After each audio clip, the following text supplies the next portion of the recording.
O Documentando foi pensado para ser realizado de maneira presencial. Em todas as 5 temporadas e mais de 70 oficinas realizadas, eu sempre viajei e tive o contato direto com os estudantes, mas as coisas mudaram e agora o Documentando precisou se adaptar à nova realidade. Por isso, pela primeira vez, o projeto está sendo transmitido de maneira online, de forma gratuita e acessível. Desfrutem desse material, compartilhem, divulguem, pois assim a gente vai atender a um número maior de estudantes. Então, galera, agora eu quero falar um pouco sobre a ementa e apresentar para vocês o nosso plano de aula. O primeiro módulo fala sobre a história do documentário e também sobre movimentos cinematográficos. Isso engloba história do documentário mundial, na primeira aula. Depois nós vamos ver os tipos de abordagem documental. Na sequência, nós teremos Documentário Brasileiro 1, seguido por Documentário Brasileiro 2. E para finalizar esse primeiro módulo teórico, nós vamos ter também uma aula sobre cinema pernambucano. Nós vamos ver como que o cinema pernambucano trabalhou o documentário em sua história. Esse é o nosso plano de aula. Cada uma dessas aulas é independente, mas é importante que vocês assistam ao conteúdo seguindo a ordem cronológica do curso, pois todos os conteúdos vão se relacionar e são complementares. A partir do curso, vocês vão poder aumentar o repertório audiovisual e também vão poder começar a desenvolver trabalhos com audiovisual através de todo o repertório que vai ser passado para os estudantes.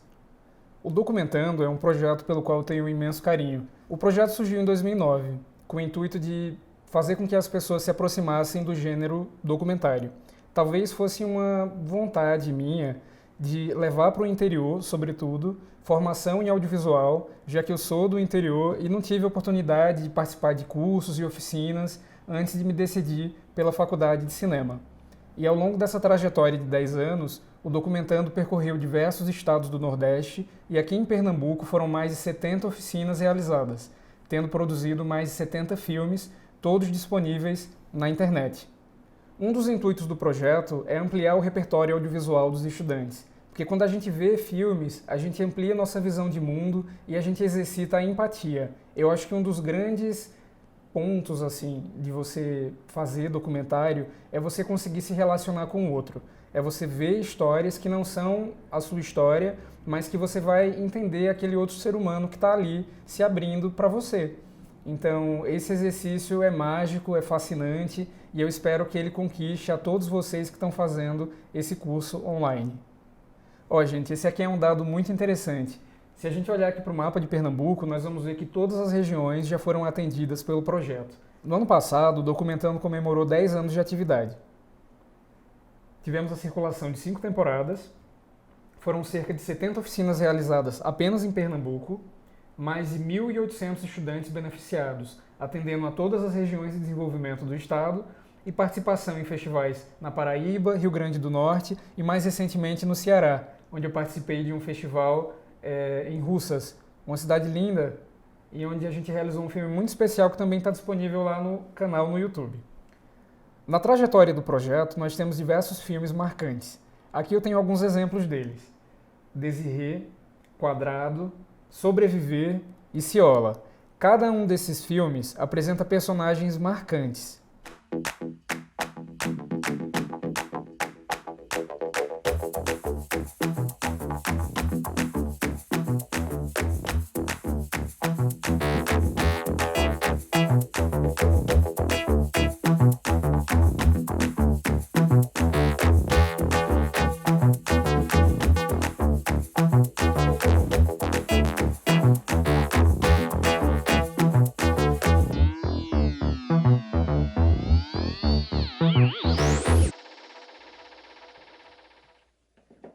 Além disso, temos aqui outros exemplos, como o filme Mata, Cineclube Majestic e Garota Bem Garota.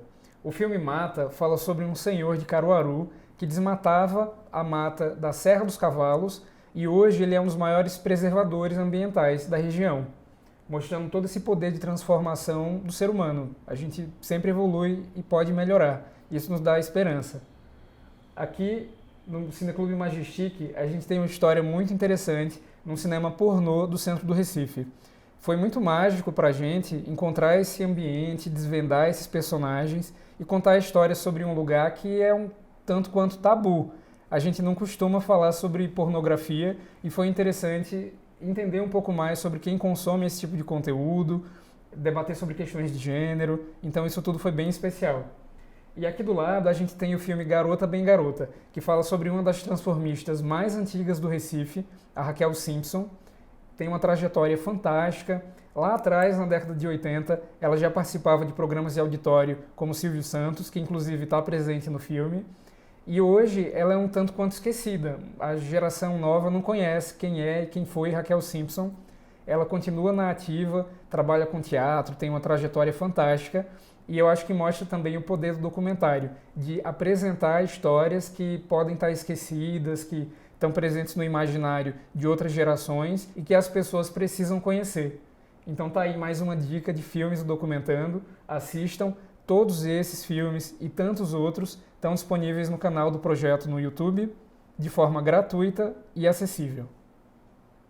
Pessoal, para falar um pouco da minha trajetória, eu costumo me definir como um cara muito enxerido, assim, porque apesar da minha formação ser audiovisual, eu sempre tive muitos interesses, para além do audiovisual.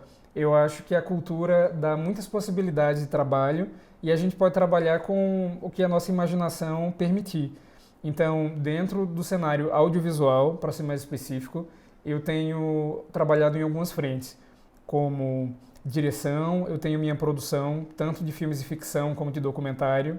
Tenho me dedicado muito à formação também, já são mais de 10 anos trabalhando como professor em projetos de iniciação em cinema, a exemplo do Documentando. Tenho formação também em mídias móveis, mostrando possibilidades de utilização de equipamentos digitais e portáteis para realização audiovisual. Aqui em Bezerros, na minha cidade, eu realizo o Curta na Serra, que é uma mostra de cinema ao ar livre. E através dessa mostra a gente consegue difundir muito da produção audiovisual nordestina para pessoas do distrito de Serra Negra, de Bezerros e também da região. Nós vamos para a terceira edição e é uma mostra que tem pretensão de se transformar num festival a partir de então. Outra dica interessante para vocês é acessarem no meu canal um curso sobre história do cinema pernambucano. Vocês podem ir nas playlists e lá vai ter essa playlist específica que se chama História do Cinema Pernambucano. E lá a gente vai poder entender um pouco mais sobre os ciclos de cinema aqui em Pernambuco. Desde a década de 20 do século passado até hoje, a gente tem 5 momentos distintos e que trazem uma produção bastante rica.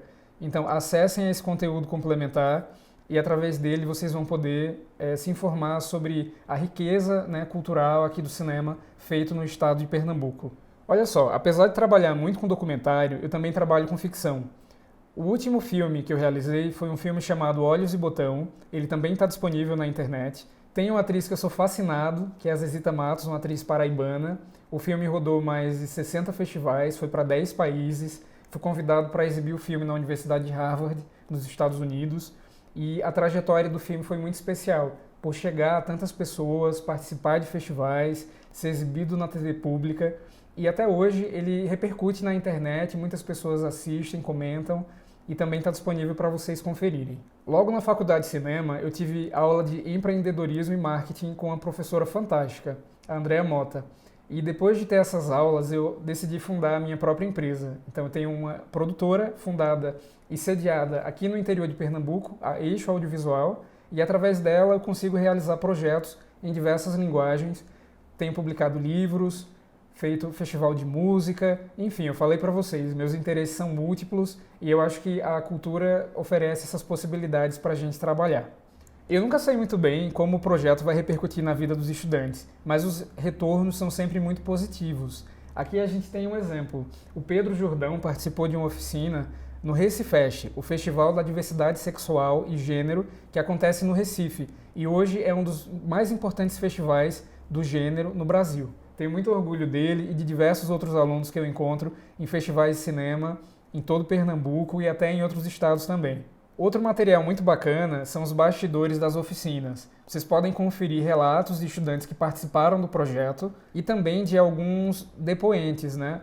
Alguns dos personagens, como a Desirê, que é tão emblemática e participou de um dos filmes mais marcantes do projeto. O projeto tem uma bibliografia recomendada. São diversos livros bastante acessíveis, a maioria deles nacionais ou com edições nacionais, a exemplo do É Tudo Verdade, Reflexões sobre a Cultura do Documentário, o documentário de Eduardo Coutinho, que é um dos mais importantes documentaristas brasileiros, Filmar o Real, sobre o documentário brasileiro contemporâneo, O Cinema do Real, Introdução ao Documentário de Bill Nichols, que é como a bíblia do documentário, então para quem está começando, acho que é um dos livros mais importantes para vocês conhecerem, que é esse aqui, Introdução ao Documentário do Bill Nichols. O meu está todo marcadinho, tem várias anotações, é interessante vocês irem fazendo anotações mesmo, rabiscando às vezes o livro e anotando tudo que vocês acharem importante e interessante, porque o conteúdo é muito rico. Temos também A Imagem nas Mãos, o Vídeo Popular no Brasil, enfim, todos esses exemplos estão disponíveis para vocês se aprofundarem. Alguns vocês conseguem baixar o PDF pela internet e outros vale a pena comprar porque vai ser um material de estudo para a vida toda. A imprensa sempre foi muito generosa com o projeto. A gente tem diversas reportagens que falam sobre o quanto esse projeto transforma a vida dos estudantes que participam dele e dá visibilidade para pessoas que muitas vezes são excluídas. Uma das principais formas de contato que a gente pode ter nas redes sociais são essas redes do projeto. Então, acessem, tanto no Facebook como no Instagram, vocês podem achar o projeto buscando simplesmente Documentando. Então, no Facebook é facebook.com/documentando e no Instagram é Oficinas Documentando. E lá a gente vai ter fotos, imagens dos bastidores, depoimentos, making-of, trechos de filmes, dicas, doc-dicas, palestras virtuais. Tem um conteúdo muito rico que está acessível para a gente poder compartilhar, interagir, trocar depoimentos. Então não deixem de participar, sigam as redes sociais do projeto e assim a gente se conecta. É muito interessante ver como o Documentando mexe com o imaginário e abre as possibilidades de futuro das pessoas. Essa aqui é a Vitória. Vitória é de uma cidadezinha bem pequena do sertão de Pernambuco. Vitória descobriu, através do Documentando, o dom para fotografia. E hoje ela quer se transformar numa fotógrafa. Ela trabalhou brilhantemente em um dos filmes do projeto e eu fiquei muito feliz de ver que o Documentando ajudou a Vitória a encontrar a sua vocação. Então a gente entender nossos hobbies, nossos interesses, o que a gente tem atração de fazer, de trabalhar, e isso tudo é fascinante. Enfim, são 10 anos de trajetória e agora vocês que estão participando do curso também vão fazer parte dessa história. Para a gente falar sobre história do documentário mundial, a gente precisa primeiro problematizar o que é documentário para entender como o documentário surgiu e a linguagem de cinema foi evoluindo e gradativamente se consolidando. A gente vai entender os movimentos cinematográficos, vamos ver importantes nomes da história do documentário para que a gente possa adentrar nas questões técnicas. Nessa aula 1, História do Documentário Mundial, a gente precisa entender como surgiu o documentário. E para chegar até lá, vamos discutir sobre o que é documentário. Então, o que é documentário para vocês? Documentário. Lembra documento. Documento parece um pedaço da história. Então, para a gente traduzir bem esse significado do que é documentário, nós vamos ler uma das melhores definições sobre a linguagem do documentário. Vamos lá. Documentário é um gênero do cinema que se caracteriza pelo compromisso com a exploração da realidade.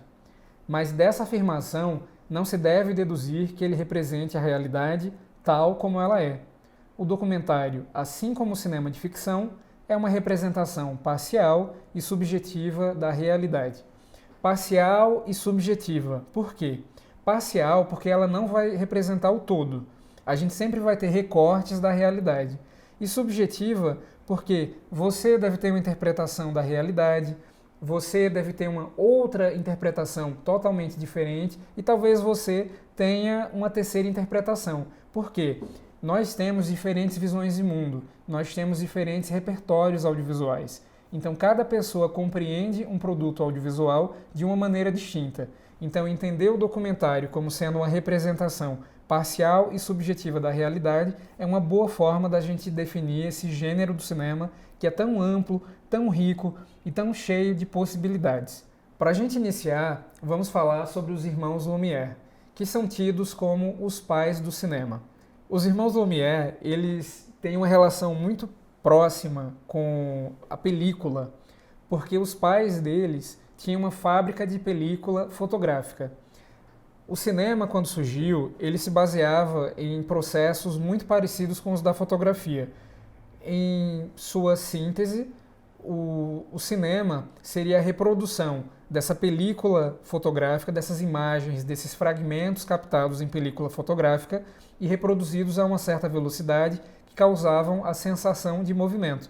Mas a técnica era igual. A forma de você registrar o mundo através de película era muito parecida. Então, essa relação dos irmãos Lumière com a fábrica de película fotográfica dos pais deles fez com que eles tivessem essa aproximação e fossem desenvolvendo uma técnica e um equipamento que fosse capaz de filmar e projetar, e a partir daí surgiu o cinema.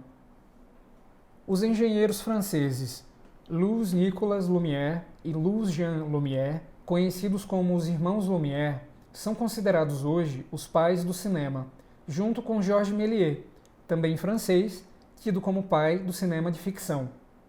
Foram os Lumière que fabricaram o cinematógrafo, uma máquina de filmar e projetar de cinema. O aparelho, que era uma espécie de ancestral da filmadora, era movido à manivela e utilizava negativos perfurados, substituindo a ação de várias máquinas fotográficas para registrar o movimento. Esse aqui era o cinematógrafo. Como vocês podem ver, era uma máquina muito antiquada. Uma máquina de madeira, essa caixa de madeira, onde a película fazia todo o percurso, ela era exposta à luz aqui na ponta, havia um orifício por onde entrava a luz, ela batia e imprimia essa imagem na película, depois toda essa película ela era revelada e assim a gente tinha o material pronto, né, o material do filme. O cinematógrafo era uma máquina de filmar e projetor de cinema. Invento que lhes tem sido atribuído, mas que na verdade foi um invento de outra pessoa, o Léon, no ano de 1892, o qual teria perdido o registro dessa patente, sendo então de novo registrado pelos irmãos Lumière em 13 de fevereiro de 1895. Porque várias pessoas, na verdade, estavam tentando desenvolver essas técnicas do cinema ao mesmo tempo. Não só eles, não só os irmãos Lumière, o Léon, mas também Thomas Edison. Ele era muito inventivo e estava sempre trabalhando com essas possibilidades, né, de filmar e projetar. Aqui nós temos o primeiro registro feito pelo homem. É uma imagem que tem uma baixa qualidade. A gente olha para ela e não vê essa qualidade tão apurada, né? É uma imagem bastante granulada e nós vemos um trem chegando à cidade. Logo no começo, o cinema ele tinha uma característica muito documental. Os filmes abordavam situações do cotidiano. O trem chegando até a cidade, os operários saindo da fábrica. Então, tudo isso era objeto de interesse dos cineastas da época. Eles queriam mostrar como a cidade funcionava, o que as pessoas faziam. E a partir de então, os filmes de documentário foram tendo sua linguagem desenvolvida e, consequentemente, os filmes de ficção também. Quais eram as principais características desse cinema produzido na época? Era esse caráter documental. As técnicas de montagem eram inexistentes. Eles não tinham preocupação de montar os filmes. Então os filmes eles eram feitos basicamente num único take. Os cineastas deixavam a câmera lá posicionada e ela filmava uma situação que ia ter começo, meio e fim, como por exemplo, os operários saindo da fábrica. Então todo esse momento era registrado, a gente tinha lá a câmera posicionada e essa ação desenvolvida. A linguagem cinematográfica não existia. A gente não tinha, de fato, uma forma narrativa de contar as histórias. Era tudo muito básico, muito incipiente. Mas é assim que surge o cinema e logo as coisas vão evoluindo. E por fim, a última característica é que usava-se apenas um único plano fotográfico. Não haviam cortes. Os cineastas da época não pensavam em fazer diversos takes com várias câmeras. Eles usavam uma única câmera que ia registrar todas as situações. No dia 28 de dezembro de 1895, dentro da primeira sala de cinema, que ainda existe, chamada Éden, foi exibido o primeiro filme de todos os tempos, A Chegada do Trem à Cidade. Em pouco menos de 60 segundos, a primeira plateia acompanhou a chegada de um trem à estação e viu alguns passageiros desembarcarem. Era algo tão novo e surpreendente que várias pessoas simplesmente fugiram desesperadas para o fundo da sala com medo de serem atropeladas. E mais, as pessoas que foram filmadas não perderam tempo acenando para a câmera e nem desviaram o rosto a fim de manterem a privacidade.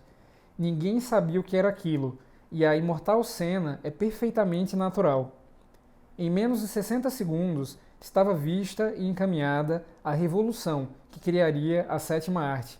É muito interessante ver como naquela época as pessoas não estavam familiarizadas com equipamentos audiovisuais. Então a câmera estava lá posicionada, mas a plateia não reagia, não interagia com a câmera. Hoje é muito comum, né? Você tá lá com o celular, você sabe que tem uma câmera, logo as pessoas se arrumam, né? Se ajeitam, porque é um equipamento muito familiarizado, né? Ao nosso dia a dia. Mas naquela época não, as pessoas mal sabiam o que era aquela câmera e que a câmera seria capaz de registrar e imortalizar aqueles momentos para toda a eternidade. Esse aqui é um cartaz que fez propaganda do cinematógrafo dos Irmãos Lumière. É um cartaz de 1896 e que já mostra esse visual do cinema. Para a gente ter uma exibição cinematográfica é importante ter um recinto escuro, essa tela branca, onde a gente possa projetar as imagens. E realmente essa cena é muito interessante, quando as pessoas ficam assustadas e correm. Ela foi registrada num filme recente, no filme A Invenção de Hugo Cabret. Essa cena está registrada e retratada, as pessoas correndo porque não sabiam o que era aquilo e achavam que o trem ia invadir a sala de cinema, destruir tudo, porque ninguém estava familiarizado com imagens e movimento. As representações imagéticas da época eram de pinturas e também de fotografias, mas filmes era uma novidade. Essa aqui é uma importante referência bibliográfica, o livro Primeiro Cinema, da Flávia Cesarino Costa. Leiam esse material, é um registro, né, dos primeiros anos do cinema, esse período nebuloso e que tem várias histórias fantásticas para que a gente possa entender como o documentário surgiu junto com o cinema e a linguagem foi evoluindo. É uma obra riquíssima e que fica a dica para vocês. Como referência, a gente tem aqui alguns filmes dos Irmãos Lumière. A Chegada do Trem à Cidade, encontrei uma versão restaurada, muito interessante, que eu vou reproduzir para vocês. Ela foi aprimorada digitalmente e a gente vê um registro fidedigno, assim, de como que eram as vestimentas da época, como as pessoas andavam, como era o transporte. A gente vê as pessoas usando o trem, que é um meio de transporte que hoje, pelo menos aqui no Brasil, a gente não utiliza mais, só em algumas áreas.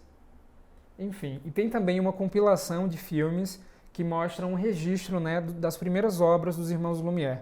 E é uma compilação fantástica, onde a gente consegue observar todas as principais características. Ok, gente, dando continuidade, nós chegamos ao Robert Flaherty. Ele era um americano e fez no Ártico Canadense um dos filmes de documentário mais importantes de todos os tempos, que é o Nanuque do Norte. Vamos conhecer um pouquinho mais da obra desse realizador que está aí na história do documentário. Robert Joseph Flaherty foi um cineasta americano que dirigiu e produziu o primeiro longa-metragem de sucesso comercial no segmento documentário, o filme Nanuque do Norte, de 1922. O filme fez sua reputação e nada mais em sua vida igualaria tamanho sucesso, embora ele continuasse o desenvolvimento desse novo gênero de documentário com outros filmes. Ele é o progenitor do documentário e do gênero de filme etnográfico. Nanuque do Norte é um marco na história do documentário. É um filme bastante interessante, a forma que ele captou, que ele registrou essas ações cotidianas de um grupo de esquimós no Ártico Canadense. Tem várias curiosidades em relação a esse filme, inclusive o Robert Flaherty foi bastante criticado porque em algumas sequências do filme há encenações. Ele pedia para o Nanuque representar determinadas situações e isso era um tanto quanto problematizado. Até que ponto o documentarista poderia interferir na realidade? Nanuque do Norte é um filme de 1922. Nesse filme, Flaherty registrou a vida de Nanuque e sua família, no Ártico do Canadá. O filme é considerado o primeiro documentário de longa-metragem, embora que alguns criticaram o realizador por encenar várias sequências. Dentre as sequências encenadas, a gente tem uma cena que é bem emblemática, quando os esquimós estão descendo o rio para fazerem comércio com o homem branco e a gente tem uma saída da canoa onde vários integrantes da família de Nanook vão saindo aos poucos e na verdade a canoa parece um submarino, porque não para de sair gente, no final sai até um cachorrinho, sai um bebê, enfim, parece chapéu de mágico, onde cada momento está saindo uma coisa nova e isso dá um tom divertido ao filme, mas ao mesmo tempo a gente sabe que são sequências encenadas e justamente por isso que o filme foi criticado na época. Uma outra história interessante é que o Robert Flight ele conseguiu financiamento para realizar o filme e passou vários anos filmando com os esquimós. Mas acontece que na volta, quando ele volta para os Estados Unidos, ele leva todo esse material captado numa viagem, certamente de navio, e o material pegou fogo, porque a película cinematográfica era muito inflamável, né? Era um material extremamente inflamável que facilmente podia entrar em combustão. E foi o que aconteceu. Ele perdeu todo esse material que foi registrado, ele precisou financiar novamente, conseguir grana para voltar para o Canadá para fazer o filme, mas aí o que é que ele pensou? Ao invés de filmar com diversos esquimós, ele achou melhor filmar com uma família apenas. Então ele fez esse recorte. É importante no documentário quando a gente afunila as histórias. Ao invés de tentar abraçar o mundo, talvez seja mais interessante fazer esse recorte. Eu quero falar sobre esse grupo que vai poder representar o todo. Assim a gente consegue mais profundidade. É aquela diferença, né, entre um prato raso e um prato fundo. Talvez ele tenha conseguido esse prato fundo através da história do Nanook e da sua família, ao invés de falar vagamente sobre diversos grupos dos esquimós. Aqui a gente tem mais umas curiosidades sobre esse filme. Flight foi muito criticado por ter representado os Inuits conforme estereótipos ocidentais e manipulando a realidade a seu favor. O homem que no filme se chama Nanook, na realidade se chamava Alakarialak. Flight escolheu esse apelido pois acreditava que este seria mais adequado e mais aceito por públicos euro-americanos, por causa de sua suposta autenticidade. Uma outra curiosidade é que as esposas que a gente viu no filme, na verdade, não eram as esposas do Nanook. Elas seriam esposas do Flight, do diretor do filme. E isso é chocante, como ele conseguiu fazer representações, né?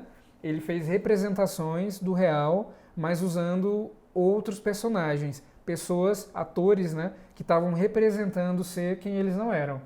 Então isso é muito interessante da gente discutir dentro desse universo do documentário. Até que ponto a gente tem ética de fazer essas substituições e enganar o espectador. Então vejam que essa foi uma dúvida que ficou no ar assim durante décadas e só nos anos 90, com o filme Nanook Revisited, a gente conseguiu tirar essa dúvida, né, e descobrir histórias incríveis sobre esse documentário. Aqui a gente tem mais um ponto interessante. Além disso, o Nanook, na época, já caçava utilizando armas de fogo, mas o diretor do filme, o Flight, insistiu que ele usasse os métodos tradicionais de seu povo na caça, para assim capturar os antigos costumes inuits anterior à colonização europeia nas Américas. Flight foi acusado de representar inuits como criaturas subhumanas do Ártico, sem tecnologia, sem cultura, reproduzindo então um discurso que os posiciona fora do curso da história moderna. Existe também a análise de que Flight, no filme, constantemente compara a família a animais, mais especificamente cachorros e lobos. Então, isso tudo é bastante problemático, essa analogia que era feita, essa associação, né, dos humanos aos animais que estão presentes no filme, e isso tudo é bastante problematizado até hoje. Vários teóricos e críticos de cinema costumam discorrer sobre esse filme, já que ele foi um filme tão emblemático para a história do documentário. Aqui nós temos algumas referências de filmes.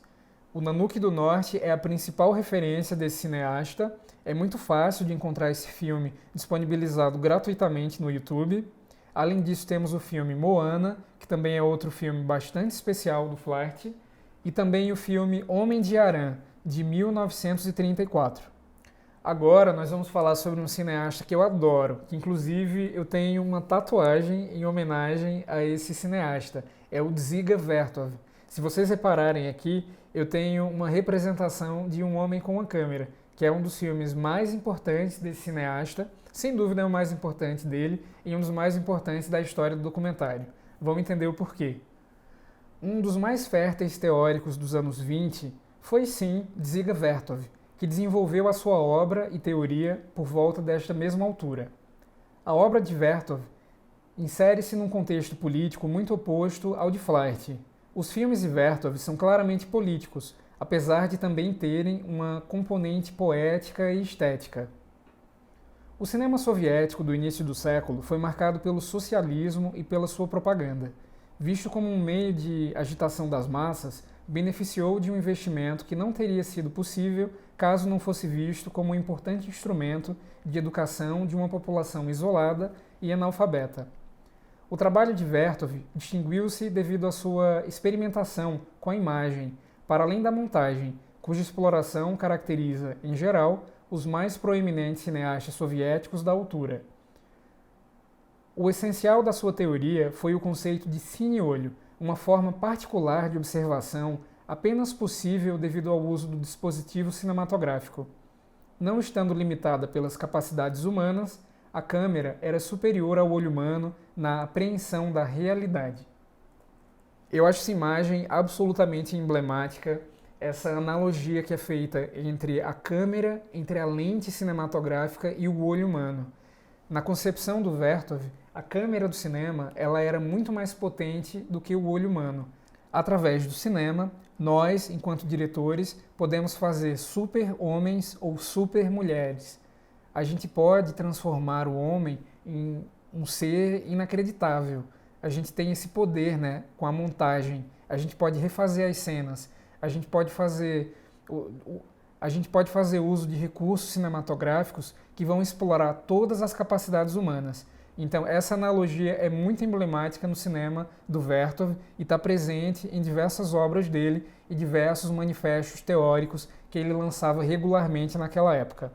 Esta superioridade do cine-olho permitiu ao Vertov desenvolver uma nova estética baseada no desafio às capacidades de percepção do olho humano, nomeadamente com os ângulos improváveis que esse cineasta utiliza, à semelhança da fotografia de Roquendo, no qual o cineasta se inspirou. É com Um Homem com uma Câmera, a sua obra mais emblemática, que Vertov produz o primeiro filme não convencional entendido como tal, estando plenamente consciente disso, como provam os créditos que iniciam a película e que anunciam ao espectador que o filme está prestes a ser executado sem recursos e cenários, guiões ou atores. Vertov trata a materialidade da vida e a autorreflexividade do cinema. Para esse cineasta, a imagem é a arte do fato, conceito que nasceu do construtivismo, que, assim como as vanguardas europeias do início do século XX, influenciaram o seu trabalho. E é essa mesma forma de abordar a materialidade e de filmar a realidade que irá influenciar, 4 décadas mais tarde, os cineastas do cinema verdade, o cinema verité, que vai ser visto mais à frente. Esse filme tem uma sequência de abertura incrível. Eu acho que é uma das cenas mais bonitas e metalinguísticas que a gente tem no cinema. Nós vemos uma sala de cinema vazia e as pessoas vão adentrando a sala. Todo mundo vai sentando, as coisas vão se montando. A gente vê a luz acesa, o lustre aceso lá no centro daquela sala imensa de cinema. A sociedade russa toda chegando. Depois tem um projecionista que vai montando o cinema, posicionando o rolo. E aí ele começa a organizar o equipamento de projeção. As pessoas todas vão sentando. A gente tem também todos os músicos que estão lá prontos, a postos para tocarem. Parece até que eles são paralisados. E depois a gente começa a ver a exibição cinematográfica. Então, quando o projecionista projeta o filme, a gente tem essa introdução no primeiro ato do filme. É um filme que tem diversos atos e ele é todo resolvido na montagem. Vertov filmava o cotidiano de cidades, sobretudo Moscou, cidades russas naquela época. E isso é um registro histórico incrível. Imaginem que interessante seria se na época do Egito Antigo a gente tivesse filmagens de Cleópatra, né? Então, o cinema ele tem a capacidade de imortalizar situações para todo sempre. E é um registro histórico. a gente tem esse documento histórico. O documentário tem esse peso, né, de materializar a história através dessa representação imagética. Aqui a gente tem um exemplo, né, uma citação do Vertov em um dos seus manifestos. Eu sou um cine-olho, eu sou um construtor. Eu te coloquei num espaço extraordinário que não existia até este momento. Nesse espaço tem 12 paredes que eu registrei em diversas partes do mundo. Justapondo a visão dessas paredes e alguns detalhes, consegui dispô-las numa ordem que te agrada e edifiquei de forma adequada, sobre os intervalos, uma cinefrase que é justamente este espaço. Eu, cine-olho, crio um homem muito mais perfeito que aquele que criou Adão. Crio milhares de homens diferentes, segundo desenhos distintos e esquemas pré-estabelecidos. Eu sou o cine-olho. Tomo os braços de um, mais fortes e hábeis, tomo as pernas de outro, melhor construídas e mais velozes, a cabeça de um terceiro, mais bonita e expressiva, e pela montagem crio um homem novo, um homem perfeito. Então esse aqui é o conceito que o Vertov desenvolveu. Como eu citei no começo, ele fazia essa analogia, né, de que a câmera ela era muito mais potente e que ele seria um deus, entre aspas, que ele seria esse deus do próprio filme, que ele teria esse poder de construir e representar um homem perfeito através do cinema. Eu acho o cinema direto fascinante e a forma que eles organizavam os filmes, como eles faziam a montagem, e eu acho que isso tudo é muito emblemático, por isso que eu resolvi tatuar aqui no meu braço e fazer essa homenagem ao cinema e ao Vertov, né, que é esse nome tão importante para o cinema direto. Aqui a gente vai ter um resumo das principais características da obra do Vertov, desses manifestos teóricos que ele lançava. Podemos resumir suas principais construções teóricas em 3 noções diferentes e complementares: a montagem de registros visuais e sonoros, o cine-olho, ou kinoglass, um meio de registrar a vida, o momento, os sons e organizá-los através da montagem. Por fim, a vida de improviso, rodada sem nenhum tipo de direção documental. Então aqui a gente vê que na obra do Vertov ele tinha muita liberdade, ele conseguia filmar e ele atribuía um sentido na montagem. Era na montagem que ele conseguia resolver o filme, que ele fazia essa atribuição de sentido. Porque no cinema é assim que funciona. Se a gente tem uma determinada ordem, né, que é feita na montagem, a gente consegue dar um sentido diferente ao filme através das nossas escolhas, do tempo do filme, do corte, dessa fluidez e da sucessão de imagens. Essa imagem seguida dessa imagem vai reproduzir um determinado sentido em quem assiste. Aqui nós temos algumas dicas, né, de filmes do Vertov. Câmera-olho, de 1924, Um Homem com uma Câmera, de 1929, que é o filme mais emblemático do Vertov. E tem também um material muito interessante, que é esse podcast que fala sobre o cinema soviético, que tem uma fala de uma professora de uma universidade pública brasileira e que dá muito pano para manga, a gente consegue tirar muitas dúvidas sobre esse momento.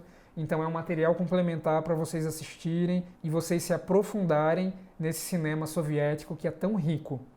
Ok, vamos seguindo. Esse aqui é o John Grierson. Vocês podem achar os nomes um pouco difíceis, né, porque eles eram todos estrangeiros, então a gente pode chamar até de Joãozinho.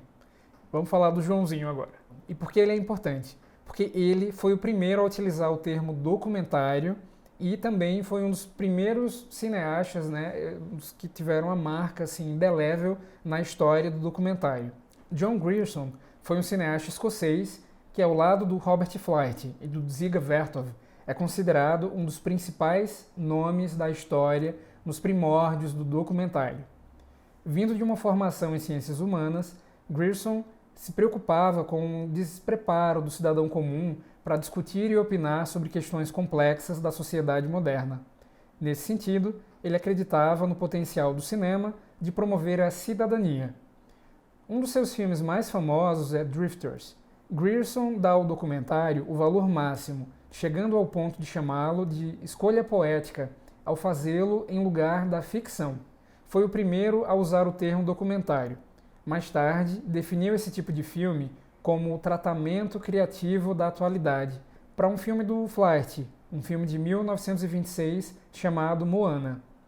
Grierson dizia que o documentário era um ótimo instrumento de educação. Filho de um professor de aldeia na Escócia que usava inovadoramente o cinema como instrumento de educação, Grierson sempre defendeu a ideia de que o cinema e o rádio tinham um papel fundamental na formação do caráter dos jovens cidadãos.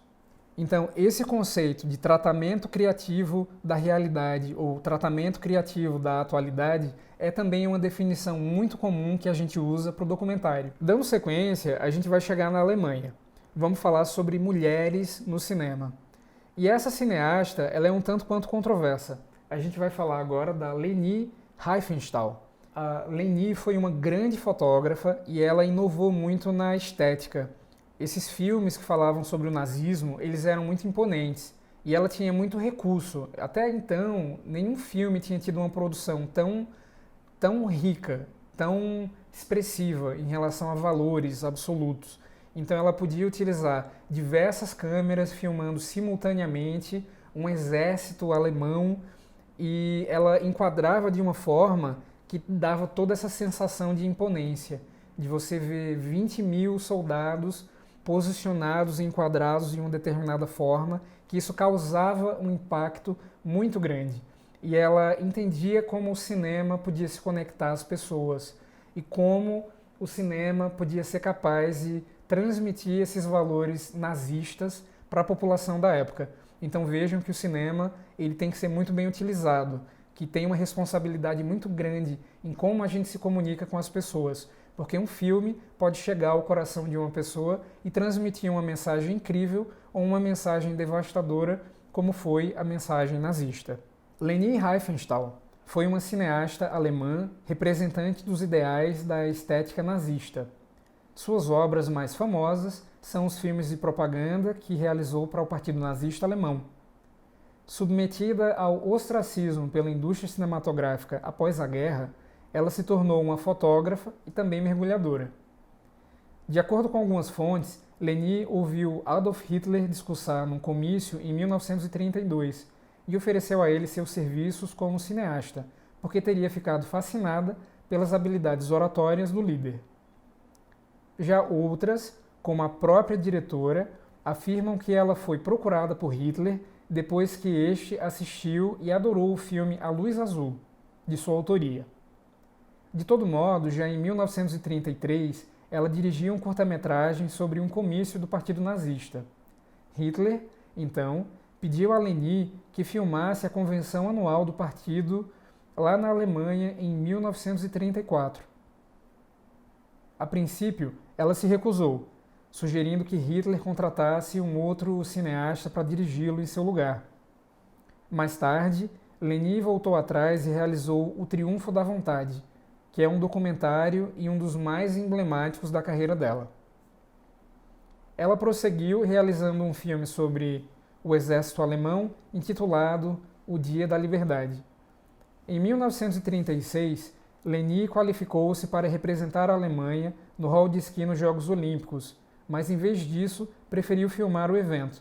O material captado virou o filme Olímpia, que também é um filme com imagens belíssimas, celebrado por suas inovações técnicas e estéticas, até hoje influentes em toda a cobertura esportiva da televisão.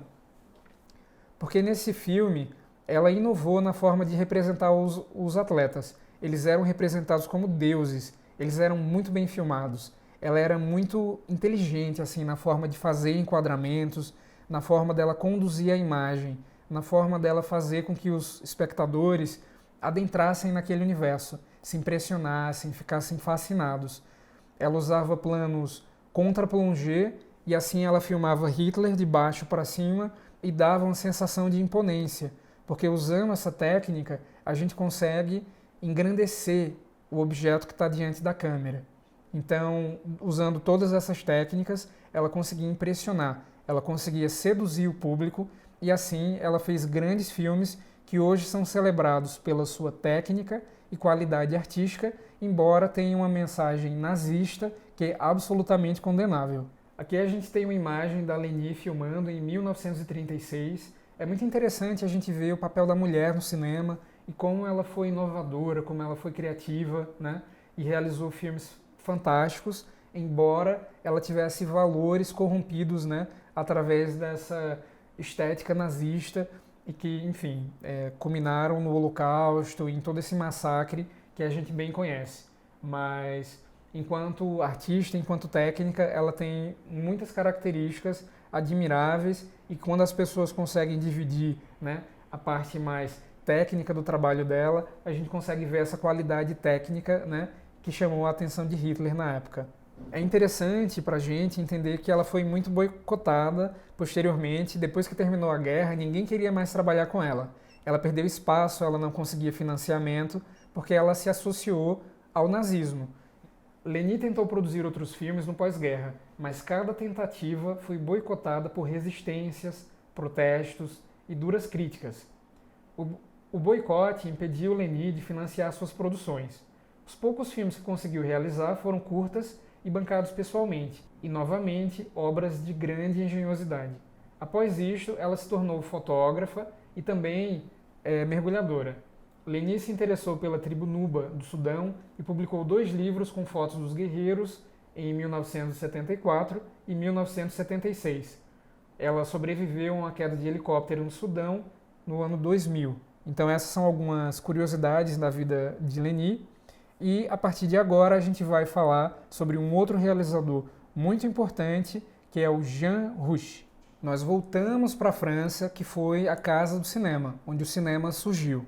E Jean Rouch foi responsável por fazer essa teorização do cinema verdade, que ele dizia ser a verdade do cinema. O cinema verdade não é a verdade no cinema, é a verdade do cinema. Essa é uma citação do Jean Rouch, que teorizou esse movimento que foi tão importante e influenciou vários cineastas, inclusive aqui no Brasil. Cineastas que participaram do movimento do cinema novo. Se os irmãos Lumière foram considerados os criadores do cinema, o francês Jean Rouch foi quem deu a luz aos cineastas do mundo inteiro, ensinando como registrar a realidade através de um método de documentação original desenvolvido ao longo de sua vida. O trabalho de Rouch era tão consistente e inusitado que sua visita ao Brasil na década de 60 foi motivo suficiente para influenciar a obra de Glauber Rocha, Cacá Diegues e outros nomes que figuraram no chamado Cinema Novo. O método de documentação de Jean Rouch tornou-se um divisor de águas para o cinema e para a antropologia. Jean Rouch morreu em 2004 e deixou pouco mais de 100 documentários que no Brasil são praticamente inéditos, mas que a gente pôde ter acesso com uma mostra que foi bem especial e que veio aqui para Pernambuco, teve uma apresentação de diversos filmes lá na Fundação Joaquim Nabuco, uns anos atrás, e que a gente pôde conhecer muito dessa obra que até então estava inédita, né, do Jean Rouch, filmes fascinantes e que sempre questionavam a barreira, né, os limites do documentário. O Jean Rouch era muito provocador nesse sentido, de fazer provocações estéticas, narrativas, para a gente, enquanto espectador, se questionar até que ponto o documentário é documentário, até que ponto o documentário é real. Como que a gente utiliza essa representação da realidade dentro de um filme de documentário. Aqui nós temos 2 fragmentos do Jean Rouch, uma imagem dele filmando e um fragmento do filme Os Mestres Loucos, que é um filme muito interessante. Eu lembro que é um filme que na faculdade causou muito embrulho no estômago de alguns alunos. E eu lembro de vários alunos terem saído, porque ele tem cenas fortes de um ritual, né, de assimilação assim, de entidades, uma colônia inglesa na África, uma ex-colônia inglesa na África, e aí esses africanos eles recebiam entidades, faziam sacrifício de animais, enfim, é um filme que tem umas cenas um pouco fortes, e eu lembro que causou bastante desconforto em alguns alunos, mas documentário é isso, a gente está aberto para o diferente. Na verdade, o Jean Rouch, ele tinha um olhar muito eurocêntrico, né, sobre esses rituais africanos, ele tinha muito interesse por isso, mas ele apresentava um olhar muito eurocêntrico, né, enquanto homem branco, filmando na África e dando essa visão dele imprimindo no filme. Quando Jean Rouch fazia os seus filmes, ele já tinha uma tecnologia diferenciada. Ele não precisava mais de grandes câmeras, como antigamente. Na verdade, ele tinha câmeras portáteis, câmeras móveis, com as quais ele podia realizar filmes mais próximos das pessoas, ele conseguia usar recursos já diferenciados. A cor tinha chegado ao cinema, então ele podia fazer filmes coloridos. Ele tinha gravadores de áudio, como os gravadores Nagra, que eram bastante famosos naquela época, e onde ele podia narrar e dar as suas impressões sobre algum ritual, alguma situação que estivesse acontecendo diante da câmera. O filme Os Mestres Loucos é realmente muito emblemático. A sinopse diz que Jean Rouch filma um importante culto religioso anual de um grupo de trabalhadores de Gana. Durante um dia, eles se reúnem, são possuídos e, em transe, personificam figuras do colonialismo. O auge da cerimônia é o sacrifício de um animal que é devorado pelos participantes. É um filme muito interessante, vocês vão notar a presença do realizador, porque o tempo todo o Jean Rouch está narrando, então era uma forma dele estar dando as suas impressões sobre o ritual que estava acontecendo, então a gente nota a presença dele através da voz, né? É uma situação nova, porque antes os filmes apresentavam cartelas. A gente tinha cartelas que contavam a história, mas agora elas não são mais necessárias. Eventualmente ainda usavam a cartela no início do filme, mas a gente não tem a necessidade de apresentar essas cartelas em todas as cenas. A voz ganha mais força e essa locução, essa narração, né, que é um novo estilo de trabalhar os documentários dentro do cinema. Vamos à leitura. Jean Rouch apresentou ao Ocidente um novo método de registro da realidade.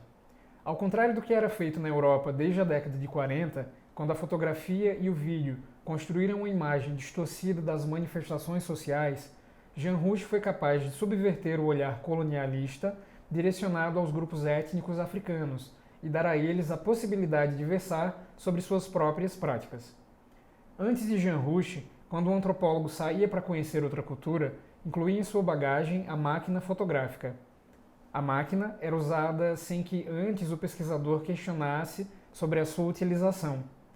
Desta forma, as fotos que eram feitas se transformavam em formas documentais da passagem do antropólogo por determinadas comunidades.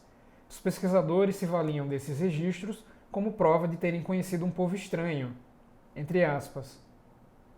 Tratavam-se apenas de documentos ilustrativos. Então, o que é que isso quer dizer?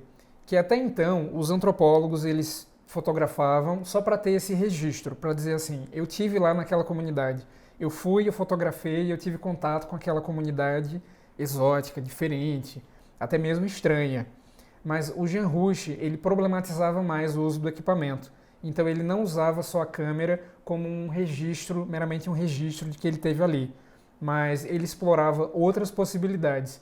Ele queria que as pessoas interagissem com a câmera de uma outra forma, que elas fossem capazes de contar as suas próprias histórias. Esse outro filme também é uma grande referência, o filme Eu, um Negro, de 1958, fica a referência para vocês assistirem. Daqui a pouco a gente chega no material do aluno, onde vocês vão ter os links, né, para assistirem esses filmes em plataformas digitais.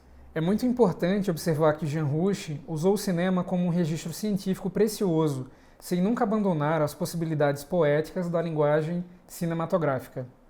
Ao mesmo tempo, o cinema foi para ele um instrumento de investigação, o registro e uma linguagem aberta à experimentação.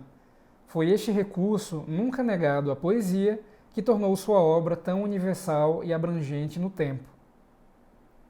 Ainda que sempre tivesse sua câmera focada em culturas tão particulares. A obra e as ideias de Jean Rouch têm fortes vínculos com o documentário brasileiro ligado ao cinema novo nos anos 60, pois vários jovens brasileiros fizeram cursos de documentário no Museu do Homem e assim incorporaram várias técnicas e ensinamentos de Jean Rouch. Aqui nós temos algumas referências de filmes de Jean Rouch. O filme Circuncisão, de 1949, Os Mestres Loucos, de 1955, Eu, um Negro, de 1958, e eu encontrei uma entrevista onde ele fala sobre o filme Crônica de um Verão. Eu acho que é uma das obras-primas de Jean Rouch. Nesse filme, Jean Rouch pegou um grupo de pessoas que moravam em Paris, então ele pegou esses parisienses durante um determinado tempo, um verão, e aí ele registrou a vida dessas pessoas e compôs na narrativa do filme. O que eu acho mais interessante é que depois do filme estar pronto, ele chamou essas pessoas para uma sala de cinema e fez uma projeção do filme, rodado até então. E ele filmou as reações das pessoas. E no final, ele entrevistou essas pessoas sobre as impressões delas sobre o filme. Então vejam como isso é metalinguístico. Ele trouxe os personagens reais do filme para discursarem sobre a realidade, para discursarem sobre impressões do real. Quem ali estava encenando para a câmera? Quem estava falando a verdade? Então isso é muito rico, da gente ver que esses limites do documentário estavam sendo quebrados, né? Que ele podia fazer interações nunca antes realizadas no filme, e isso tudo é muito provocador, para que o espectador se sinta provocado a questionar o real e a questionar essa possibilidade de exploração do real dentro de um filme. Para facilitar o entendimento de vocês entre o que é cinema direto e o que é cinema verdade, eu trouxe um material complementar onde a gente vai ver essas características principais para clarear a mente de vocês. Vamos lá. Primeiro, sobre o cinema direto, a equipe invisível. O cinema direto surgiu nos Estados Unidos com os cineastas Robert Drew e Richard Leacock, respectivamente diretor e fotógrafo do filme Primary, Primárias, de 1960. As primárias são aqueles momentos anteriores à eleição onde os partidos vão definir os candidatos que vão disputar. Então são as eleições primárias. E aí esse cineasta, né, o Robert Drew, ele conseguiu filmar todos esses bastidores, tem muitas cenas emblemáticas, onde ele conseguiu realmente mostrar as tensões, as expectativas, a interação do Kennedy com as pessoas e tudo que tange, né, essa moção de uma eleição. A característica principal do cinema direto é a invisibilidade da equipe de realizadores e a ausência de um narrador off, ou seja, no cinema direto, a ação deve se desenvolver diante do espectador de forma menos intermediada possível, com a realidade apreendida pelo realizador e transmitida ao espectador de forma direta. Então, essa é uma forma muito simples da gente entender como que o cinema direto funciona. A equipe invisível. Então, a gente não vai ter essa locução em off, a gente não vai ver essa equipe trabalhando, e essa é uma característica do cinema direto, que tem essa vontade, né, de mostrar a realidade diretamente ao público. Já o cinema verdade tem uma outra forma de lidar, há um envolvimento na ação. O cinema verdade surge na França, principalmente com o trabalho do Jean Rouch. Diferentemente do cinema direto, o cinema verdade permite e envolve o cineasta na ação. E embora também trabalhe com equipe enxuta, utiliza prioritariamente a entrevista, na qual se registra não apenas o entrevistado, mas também o cineasta e o aparato fílmico. No cinema verdade, uma pessoa fala para a câmera o que não falaria sem ela, e age de uma forma como não agiria sozinha. Apesar de diferenças fundamentais dos pontos de vista metodológico e ideológico, tanto o cinema direto quanto o cinema verdade impuseram renovação à linguagem do documentário, mudando para sempre o cinema documental, até então, associado ao didatismo da exposição. Nós vamos notar que os primeiros filmes eles eram extremamente didáticos na sua forma. Vamos pegar o Nanuque do Norte como exemplo. A gente vê lá, logo no comecinho do filme, um mapa que mostra o Ártico canadense, e aí a câmera vai até lá, mostra em que posição geográfica no mundo, né, aquela cena foi gravada. Nós tínhamos várias cartelas, nós tínhamos uma apresentação didática dos personagens, e isso tudo é quebrado com essa renovação estética e técnica que o cinema direto e o cinema verdade impuseram ao documentário. É uma renovação na linguagem, na forma da gente interagir com os depoentes, né, e lidar com a realidade. Na próxima aula, nós vamos ver os tipos de abordagem, como é possível se relacionar com o espectador, como é possível conduzir uma narrativa, como é possível realizar entrevistas e se conectar com depoentes. Então a gente vai ver diversas formas de exploração do real, vários modos de abordagem, seja ele poético, seja ele participativo, observativo. Nós vamos ver várias possibilidades, mas isso tudo é na próxima aula. Em cada uma das 15 aulas, eu vou trazer um filme do Documentando para vocês conhecerem. E para a gente começar, eu quero trazer um filme que fala sobre um dos seres humanos mais lindos que eu já conheci na minha vida. E ele tem um nome diferente, ele se chama Quadrado. É do sertão do Pajeú, do sertãozão pernambucano. É uma figura iluminada e que eu tenho certeza que vai se conectar com o coração de vocês. Conheçam Quadrado, assim a gente encerra esse primeiro momento. E na próxima aula eu trago mais histórias, trago mais gente bacana para falar com vocês e dar dicas sobre documentário para que vocês possam cada vez mais se interessarem por esse gênero tão fascinante. Um abraço e até lá!